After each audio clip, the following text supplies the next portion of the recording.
Cry 6 is one of the most highly anticipated first-person shooters of 2021. The game was originally supposed to be released this upcoming month in February, but it's been delayed due to issues regarding the COVID-19 pandemic.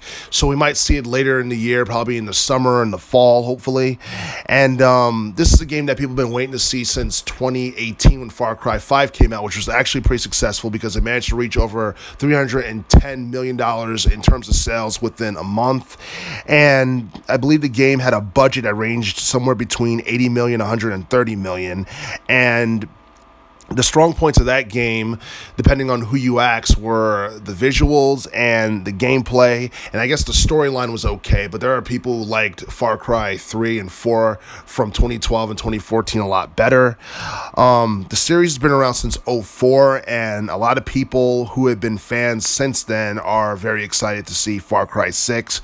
And a lot of people have an opportunity to play it despite what game system they have, because it'll be on the PlayStation 5, PlayStation 4, Xbox One, Xbox Series X, Google Stadia, Microsoft Windows, and even Amazon Luna. So it's basically available for every game system except the Nintendo Switch. And based on what we know about Far Cry 6, there'll be some changes made in this game in terms of who the music composer is going to be. Also, the game is supposed to have a new producer. We still have no idea who the director is going to be, but we do know that in the music department, Dan Romier is going to be replaced by a Brazilian musician named Pedro Brafman, who has worked on games such as Max Payne 3 from 2012 and Need for Speed Heat, which came out back in 2019. And based on what we know about the game itself and the plot, we know that the main protagonist is a guerrilla fighter named Danny Rajas, and he seeks to overthrow a dictatorship that's going to be headed by the main antagonist known as Anton Castillo.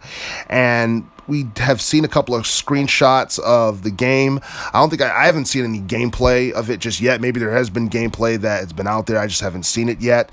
But the game looks promising. The question is whether or not it's going to be more popular than Far Cry 5 from 2018. Hopefully, we'll see some kind of trailer regarding Far Cry 6. We'll learn more information about Far Cry 6 as time goes by. Hopefully, there'll be like a demo version of the game that people can play before it's officially released, so people can determine whether or not they want the game. But seeing how successful Far Cry 5 was in 2018 and how popular it remained in 2019, I don't see any reason why anybody would want to, or why anybody wouldn't want to purchase Far Cry 6 for any of the game systems that's going to be released for later in 2021.